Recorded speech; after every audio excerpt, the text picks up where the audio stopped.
Welcome to the Men Are the Prize podcast. I am blessed. I am happy to welcome Omari to the pod. How are you this evening, sir? What's good? I'm excited, man. We're looking Likewise, I forward am to too. this one. It's good. I like an opportunity to talk with some men and to get into some stuff. But I have to say, there's Hmm. always a little something special when I get to get a black man on here and we get to talk Hmm. about some stuff. So thank you Absolutely. again for giving me some of your time. I do Of course. appreciate it. Of All course. right. So first and foremost, what I do with every episode, I am an expert in one thing, and that is being me, being the man that I am. This podcast was created to be a safe space for men to talk about our issues, whatever's going on in our lives, whatever we feel we can't really communicate to somebody else. You can Hmm. say what you want here, no judgment, no shenanigans, nothing to worry about. So while this is a fun place and a good place to speak, I am not a professional, so I can't diagnose. I can't tell you what to do. What I hope this does, though, is that it allows you to open up, and maybe a wound opens up. Maybe something kind of stirs in your system. If that happens, I hope it leads to something positive, but I hope it leads to somebody you can talk to. So what this is all saying is if you need to speak to someone, a friend, a mentor, a therapist, a psychologist, a psychiatrist, find someone, release whatever it is that you need to. This is a place to speak, maybe even heal, but I can't solve any problems. But you certainly can. And if you have any, find somebody who can help you. Absolutely. And with that, let's get to it. So, are you ready? I have no choice. That's what's up. I like that. I like it. All right. You gave me a bio. My people have heard it already, but I'm going to ask you for a little something different. I like to start every one of these.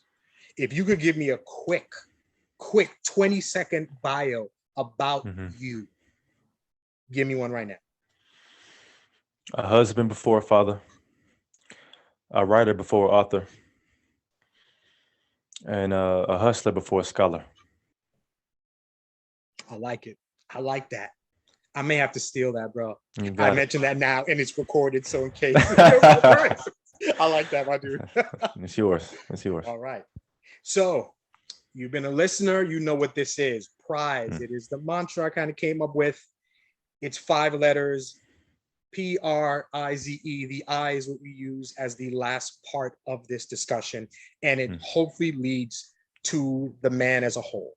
But let's Mm. start at the beginning. The first letter in the word prize is P, and it stands for purpose, defined as reason for which something is done or created or for which something exists. Mm. What is your purpose, sir? My purpose is the next generation. Um, my purpose is to do better than those who have done before me. Even in my family tree, the only one is and I stated it, a husband before a father. I'm the only one in the family tree that has that, and I stand with that mantra. Okay, okay. Simple to the point. So Hmm. while doing this and talking to different men in different stages of their lives, one thing I'm not discovering, I'm discovering, but I'm kind of noticing is that a Hmm. lot of the times our purpose, our raison d'etre, I guess, again, French here, is that our purpose tends to be being what we didn't have growing up. Hmm. There's a tendency for us men to be the thing we were missing when we were growing up. I Hmm. didn't have a person to talk to. I am that for somebody else. Right. I was abused as a child. I'm protecting kids from that. Absolutely. So when you say your purpose is the next generation, expound. What are you giving to the next generation?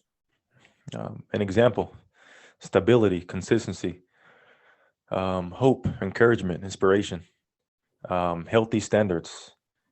I would say love that could be misconstrued. What I will say is a positive and progressive intent for their well-being and for their success. Okay. Did you receive that love growing up? I did inconsistently though. Okay. Mm. So I imagine that's motivation for you, Has to be. especially with your children. Absolutely. Absolutely. Okay. Give me an example of how you Mm. show love. to your children, to your I get down kids? on I get down on that level. One of the things we do a lot is we wrestle a lot.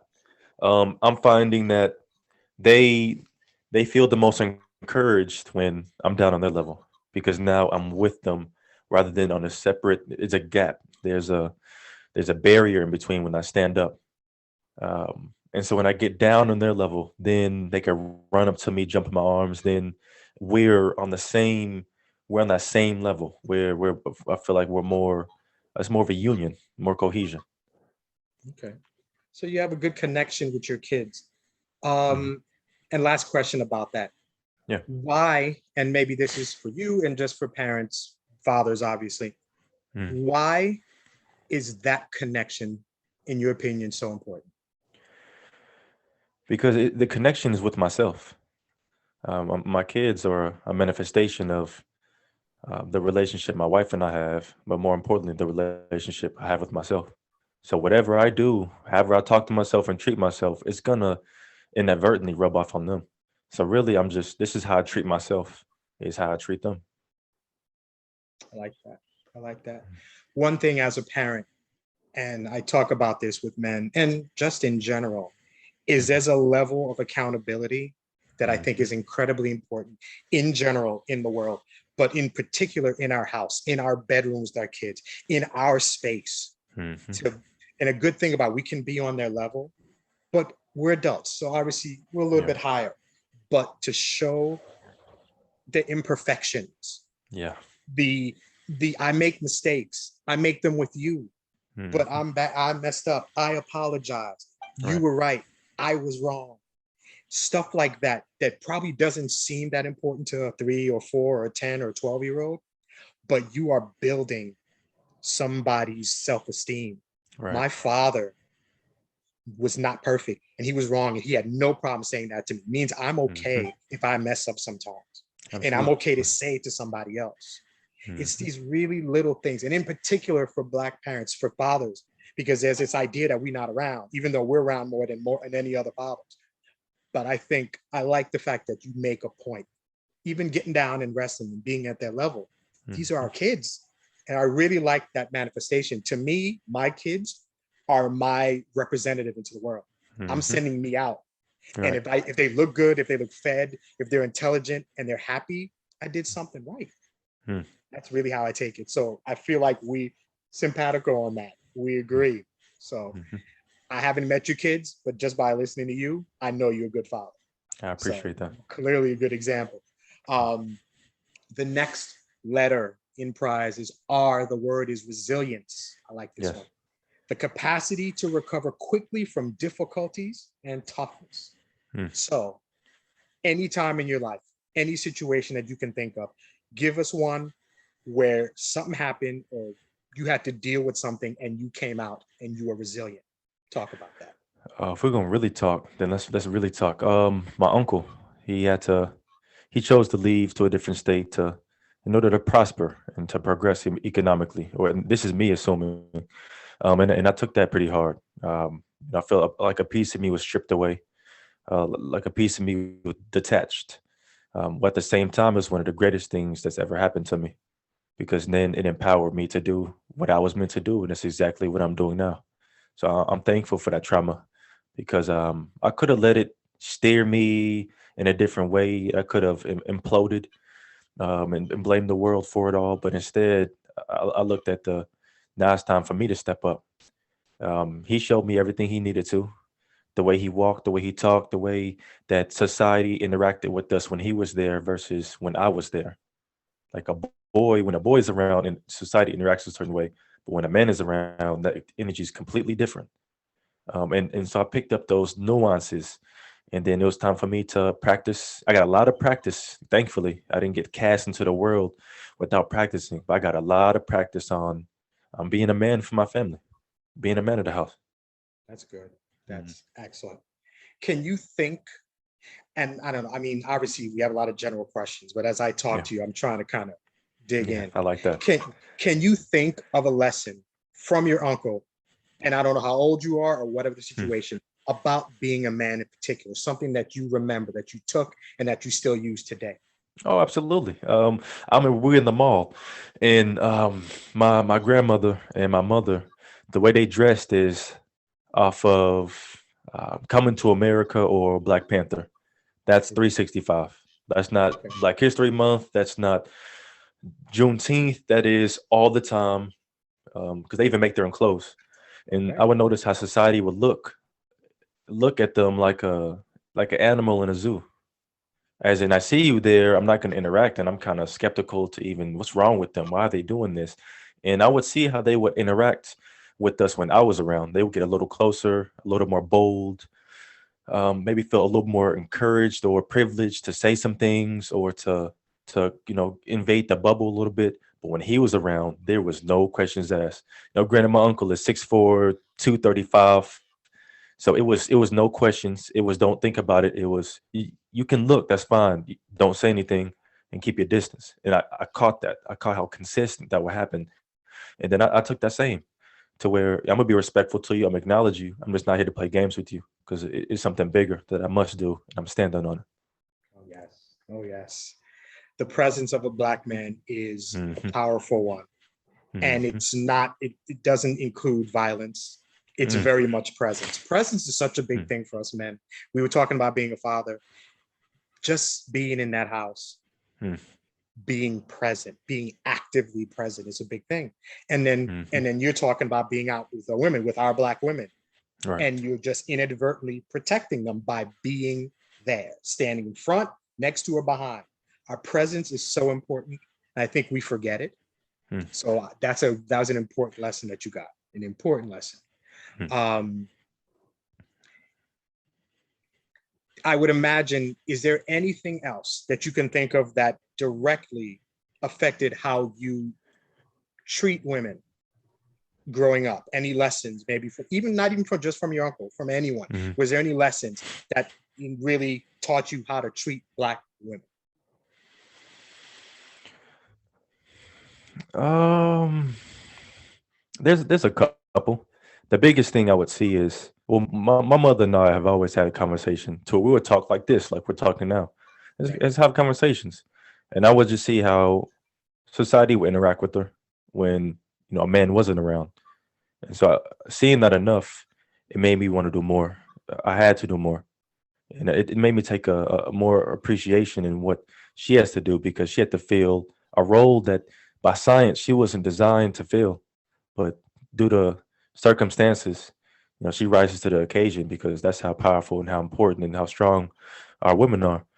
And so I just took more appreciation, made sure I say thank you, um, give her hugs, embrace her, and treat her with love and respect. And even to this day, when me and her go places, I'm not playing games.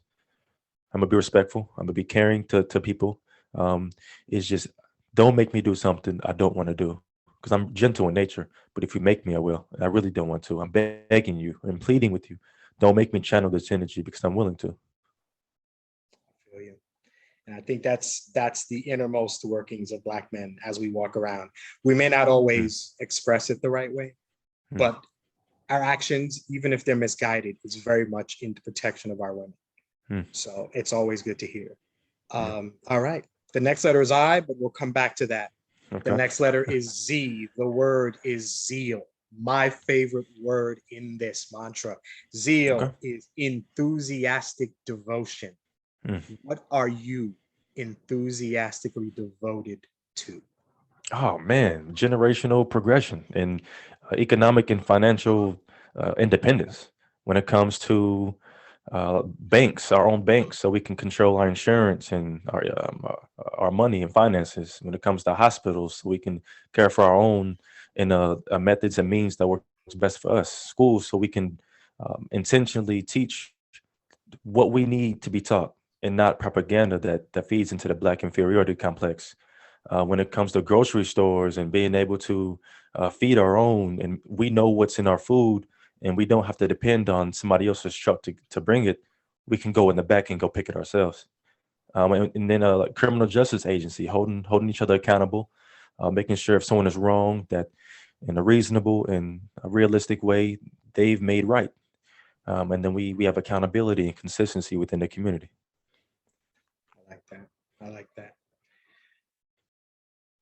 Why? This is a completely off the wall question. Yeah, Why? I'm trying to. How do I phrase this? don't phrase it. Come What? on. How? What will happen Hmm. in society when Black people, when we as a whole take care and take over our financial intelligence, our well-being, how we feed ourselves, our Hmm. businesses in our community? What would happen to society as a whole, and to a lesser degree, our community? For one, we won't be legislative and we won't be victims because right now the law is not written for our benefit. Um, we're gonna find, and neither is the narrative in media. We're always guilty, and if we're innocent, then well, I guess that's one, luckily, but the rest of them aren't that way. Mm, Um, so true. we're gonna find out how powerful and how important and significant we truly are. Other people, other communities are gonna have to say, you know what, I apologize. Can we do business? So now we control that leverage. Business is on a different, it's a different narrative now. It's a different context to where we're coming on equal grounds versus um, typically what we would have to do is come to um, ask and plead, frankly, to the minimal resources they want to give us. So they give out these few resources that aren't that quality, and we compete with each other to get them. And now we end up pulling each other down. So we feel like we're pulling ourselves up, all for scraps. Okay.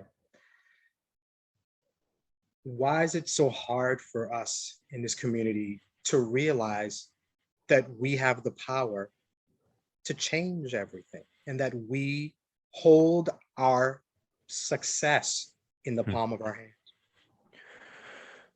This is my opinion. I feel like we don't have strong, consistent leaders. Political athletes, entertainers, and musicians should not speak on political issues.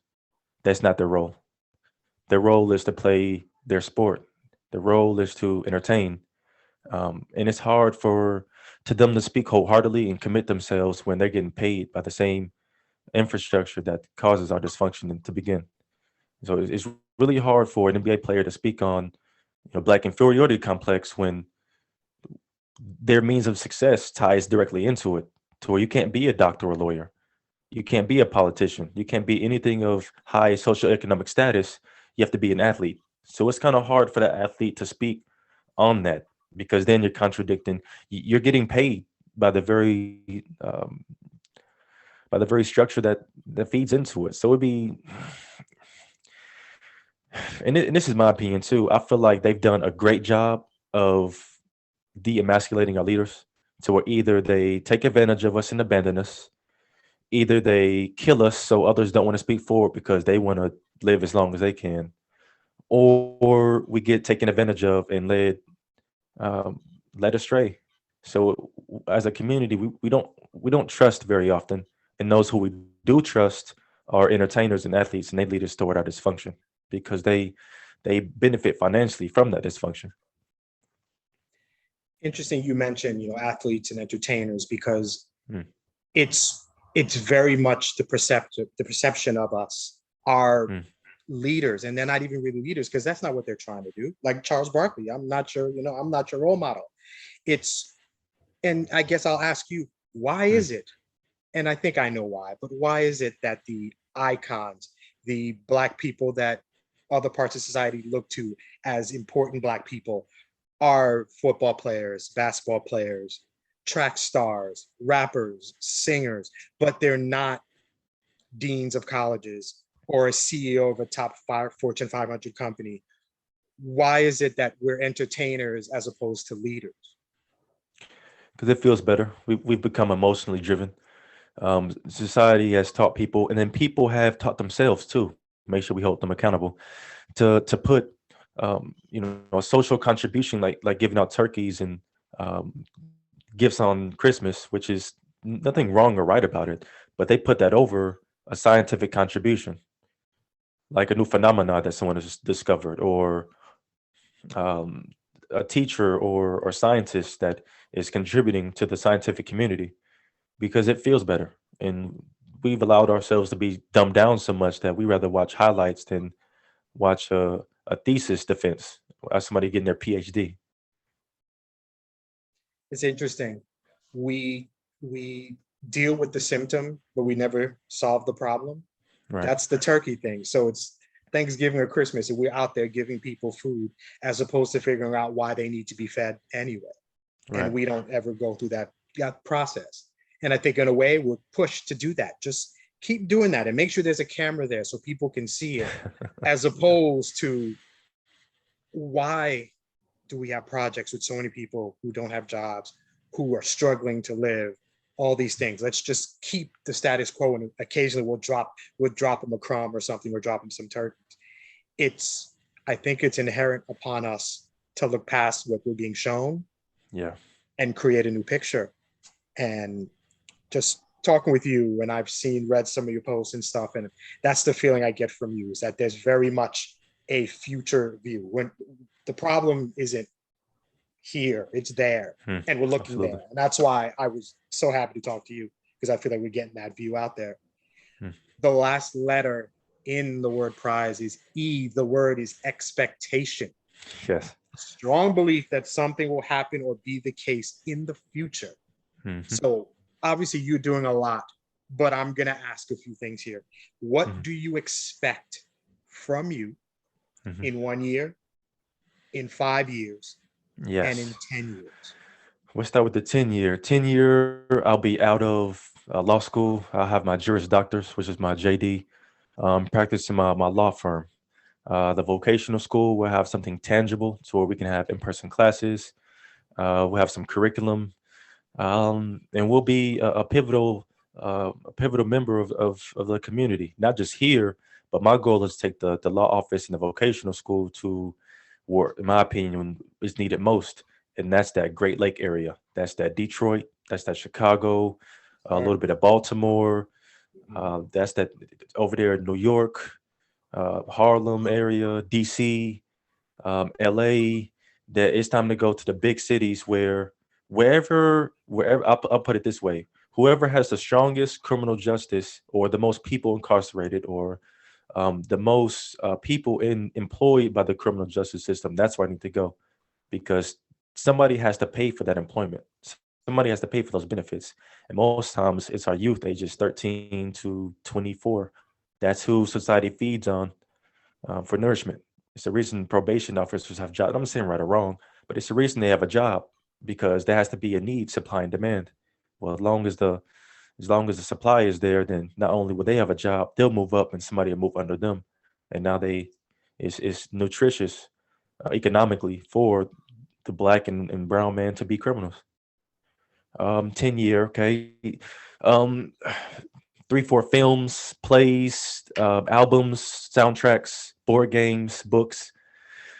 5 years. 5 years, I'll be in law school. I already have one film done, A Letter to My Children. That's a soundtrack and a book. And I think I'll have one or two more of each. The board game will be done by then. Um, my kids will be in school. 1 year. 1 year, I will have eliminated two pieces of debt off my credit. Uh, Soundtrack, film, books that'll be done by a year. Board game will be done by a year. The two more books will be done. I would have taken the LSAT again. I took it once, so I could technically be in law school now. I just have two issues. One, they insist you don't work your first year. Excuse me. My priority is my family, and so that contradicts. And so, one, I'll be able to, by that time I'll be able to be financially independent. And two, when I retake that LSAT score, the score I have now, it will be 90% me paying them 10% on scholarships. That's unacceptable. So I'm gonna get a higher score to where it's 90% them, 10% me. And I feel like that's more realistic and holistic, at least for myself and my family. Okay. This discussion is smooth. It's moving too fast. Like we're covering so much stuff. Like we moving through. But let me see. So we're getting to the point. Like we're gonna do this, this, and this. And I will say, I think an issue, the fact that it feels like you have a plan, Yeah. that you have a real plan, an idea of what you want to accomplish. And it's not a small thing. It's a big thing. To know what you want to do is one thing. To know how you're going to do it is another. Absolutely. Planning is a great thing because things don't always go to plan, especially for you. Hmm. You imagined you'd be in law school, you had things in mind, but at this point, you had your plan. So you had to make a right turn and you had to make some changes. You had to do Hmm. some things, but you still have a plan. So it just means you have a few more turns to make before you get back on that road to your journey. Hmm. And that's something I hope to kind of get out, to know what you want to do and realize that sometimes something's going to happen. It's going to be a hard right turn. You might break down on the road, but the key is to keep going. And you're an exact example of that. Now, the last letter or the middle of the word prize is I. So Hmm. I feel the purpose, the resilience, the zeal, and expectation are good characteristics that kind of build and create a man. Yeah. When you get to the I, for me, the I represents who you are. Hmm. And what that means to me is when I take away all the titles, Yeah. all the expectations, you're not a father, a husband, an employee, a best friend, a mentor, anything. When it's just you at your core, at your base, Hmm. who are you? When I'm by myself, 2 a.m., 3 a.m., everybody's asleep. Everything is silent around me. What am I then? Um, Me speaking, I'm exactly what I am when everybody's around me.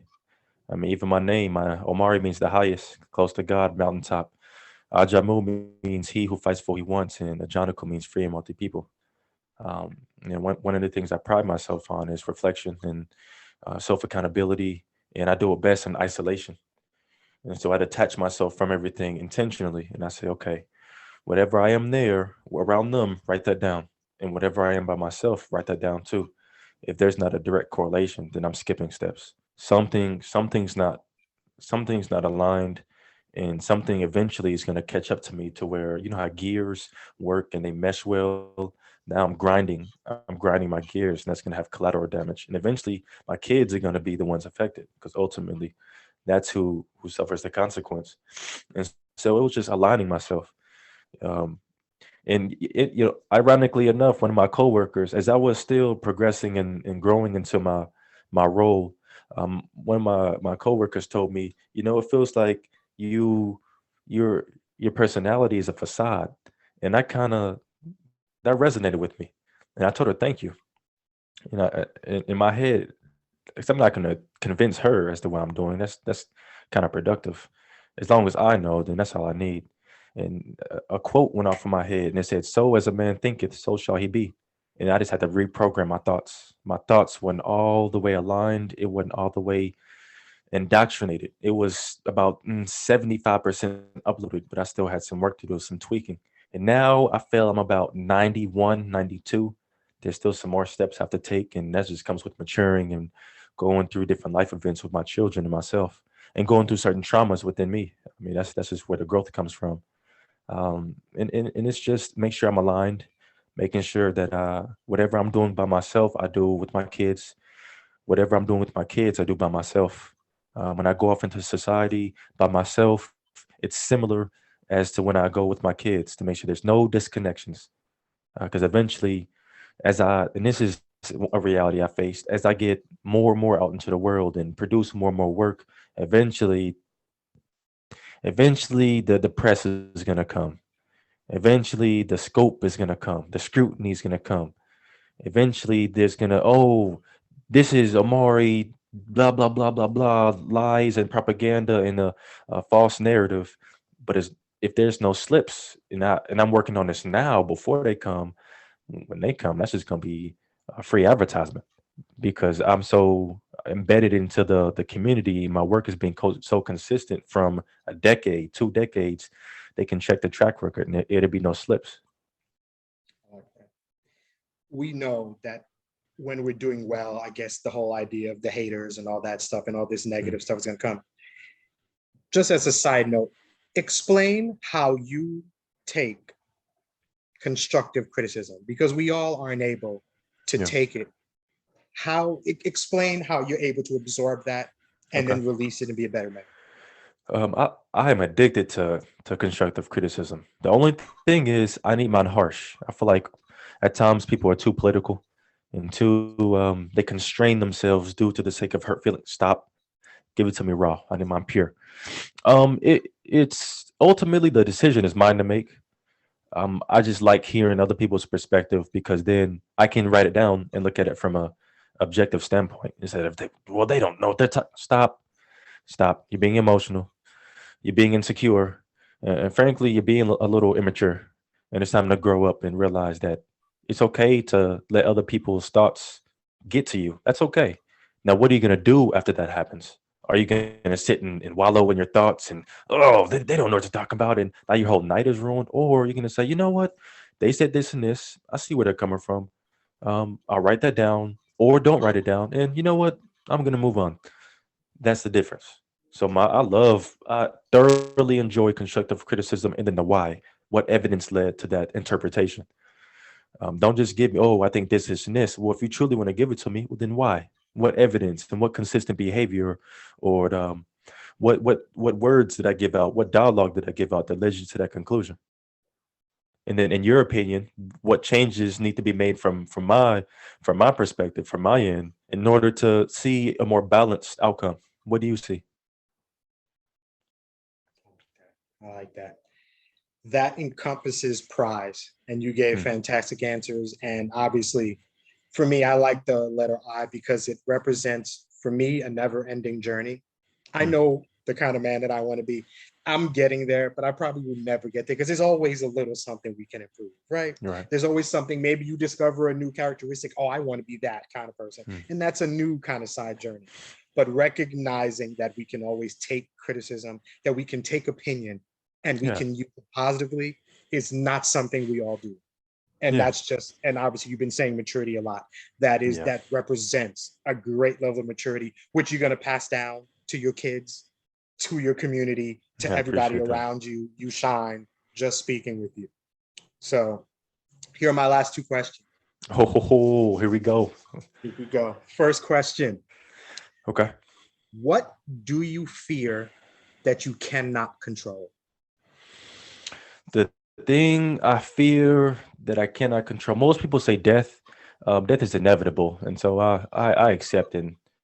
I don't look forward to death. I just know it's coming, and so when it comes, it comes. One thing I fear that I cannot control. Honestly, honestly, nothing. Honestly, nothing. Um, Part of me, to the outside world, it just seemed delusional because of my faith. I just believe that as long as I do everything I'm supposed to, then I'm fine. Whatever happens, we're gonna get past. Believe it happens for a reason. I believe I'm strong enough to withstand it because if I wasn't, it wouldn't be happening to me. And then to find a way to turn it into intellectual property and a book, a film, a board game. Find a way to like for once. I'm not gonna call it a nightmare, but I had some pretty traumatic images in my mind like 2 weeks ago, and I woke up, came in my office, and wrote it down. And it's gonna be a film in 2 3 years. And so it's just little minute things like that. Um, the only thing I would say I fear in my control is my time management. I don't know how much time I have and what am I doing with what I have. If I would say anything is feared, it will be my consistent time management, restraint, and self control. Is that I'm not getting my money's worth out of myself all the time. Part of me says you're being too hard on yourself. Another part says I believe we can do it though. And so that's the act I'm balancing now. It's just what I'm able to. If I can't control it, I don't worry about it. I just worry about what I can control and make sure that I'm not being too hard on myself, that I'm giving enough self love. So I'm not beating myself all the time. At the same time, just making sure that I get my money's worth. I go to restaurants and I tell them, don't put ice in my drink. I need mine to the top. Even if it's warm, I need all mine. You can put some ice to the side though, but I need my cup full. I don't think I've ever heard the term time management used the way you just said it. Mm, Time management is what I say to my 17-year-old son. Listen, you in college now. You got to get your schoolwork done. You got to study. You got to prepare. mhm. Your class, life. is time. Yeah. Oh, wow. I that's oh my goodness. I got so much. I pulled my pen out when you said that. I had to write that down. I really like the idea of recognizing that we want to get stuff done. We don't know how much time we have to do it. Ooh. That's beautiful. I want to get things accomplished. I want to help my community, my people. I may not be here tomorrow. I need to do this. Ooh. Brother, you dropping dot. Oh goodness. With that said, my last question. All right. What do you fear that you can control? That time management. That's my biggest time management, self-control. So And this is what I'm gonna tell the listeners. It's great that you did it 5 times and 10 times. That's great. Congratulations on that. And I'm saying that like authentically. Congratulations on your 510. In the grand scheme, that means nothing. How many have you done it a million times? You did it a million times. Congratulations to that person that did it. Now do it 10 million. After that 10 million, okay, that's fantastic. Now do it a billion. That's the difference. Oh, I did it for a week. Congratulations. Do it for a month. Oh, you got to a month? Cool. Do it for a year. After the year, that's fantastic. That's superb and exemplary. Do it for 5 years. That's the difference. Because you'll look up 5 years from now, and those around you, you'll be able to tell. That's when I'm learning. I look around me and I'm able to tell who is and who is not. You still doing the same things you did 5 years ago? I can tell that you haven't been doing it. You don't got to explain it. Don't give me justifications, because then now that's being delusional in a not a progressive way. Because the by the fruit shall you know the tree, and I'm looking at your fruit, and it's the same as it was 5 years ago. That means you haven't been nourishing it. The soil is been dried out. You haven't been tending to it. You haven't been putting the work in, consistent work in. And so just those are the things I worry about is making sure that I do it 8 million times. And then after that 8 million, now it's time to get to 30 million. That's the biggest thing that I'm working on as an individual. mm, mm. Oh, such positive speak, brother. You really, you made my evening. I have to say, Oh I man, I appreciate it. enjoyed that. No, I appreciate you. I honestly could talk to you like for another hour or two or another day. We certainly can't do that. With that said, tell the listeners where they can find you, what you're doing, Okay. if they can help, where they can help. Give it all to us right now. All right, all of it. You can find me on the website, omariaa.com. That's O as in orange, MARIAA.com. And when you get there, the landing page is my spirit, it's my intention, it's my purpose. It's why I'm doing it. That's the Black Excellence Gallery. So if that rubs you the wrong way, then don't look anymore in the website, because that's the foundation, that's the intent, that's the fabric on a molecular and cellular level of the intent is the Black Excellence Gallery. From there, we have the nonprofit, the vocational nonprofit. We keep it simple. Career development, mental and emotional counseling, unlicensed though. Make sure I put that disclaimer in there. Um, and we do career development, vocational training, mention those. The law office, criminal law office, it's the legal research, it's the criminal justice navigation, the crime scene examination, um, and I'm working on a film, a book, and a soundtrack, a letter to my children. And essentially, it's kind of like what we talked about. I'm not sure when I'm going to die, and I'm not sure if I'm be able to have these type of conversations with my children. And so I said, what can I put out into the world that I want my children to look at when they get of age, but also other children as well. That it could be that example form of, if I do this, this will happen. That's the biggest thing. If I do this will happen. This is the example. Um, you can find that on the website as well. omari.com, omariaa.com/ALMTC, a letter to my children.